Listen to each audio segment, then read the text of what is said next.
did it. You got yourself an M1 Garand from the CMP. Now you're going to have to accessorize. Now there's many things that you can get for your M1 Garand that don't cost a whole lot. One of them being a big damn knife. And due to a fleshy nature of zombies and communists, you don't need to have to buy an original and spend lots and lots of money.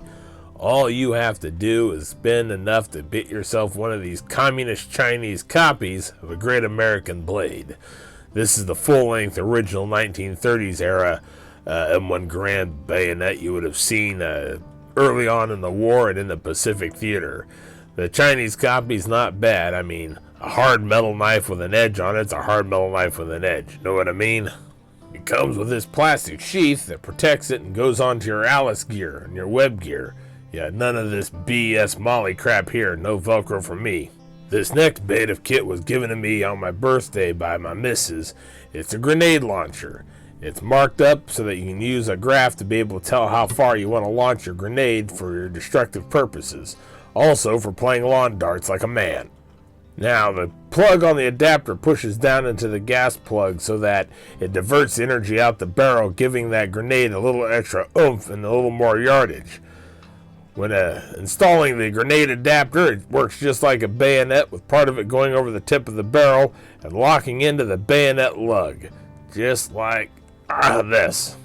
Don't put your sling through there, you'll look like an idiot in front of all your friends. Now remember, once you got it on there, it's not locked down yet. Use the bayonet lug to anchor it, just like that. And now it's on there. Check it, make sure it's tight. And you can even fire it with it on there with a regular round. You just don't want to have a grenade on there when you fire it. This was one of the World War II training grenades they used. This was what they used to knock out German tanks with. They aren't really expensive. I got them on sale for $35.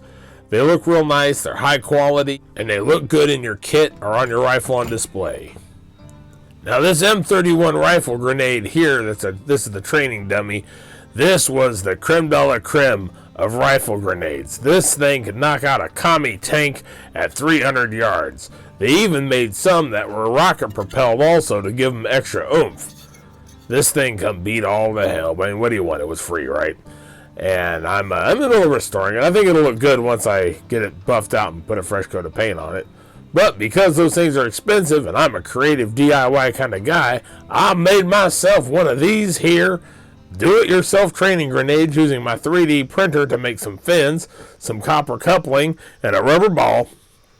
That's right, I'd like to see old Fluffy go chasing that thing downrange.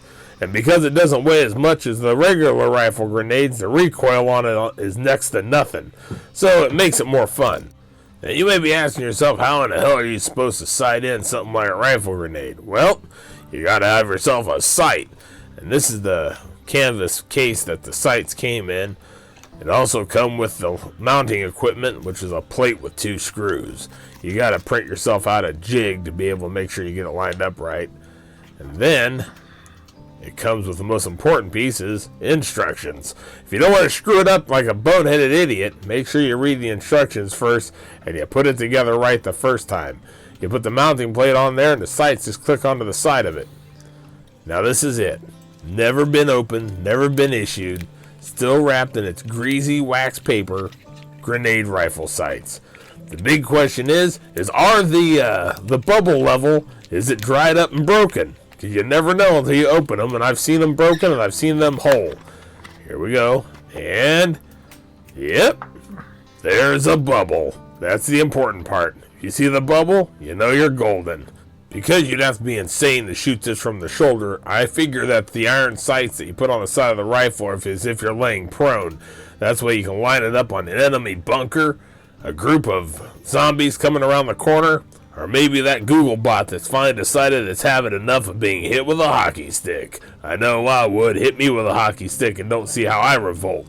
So I hope that just because you think you got a wooden steel gun doesn't mean you can't accessorize. AR guys don't have all the fun. Now I know that you could have been bored by anyone, but you chose to be bored by me, and I thank you.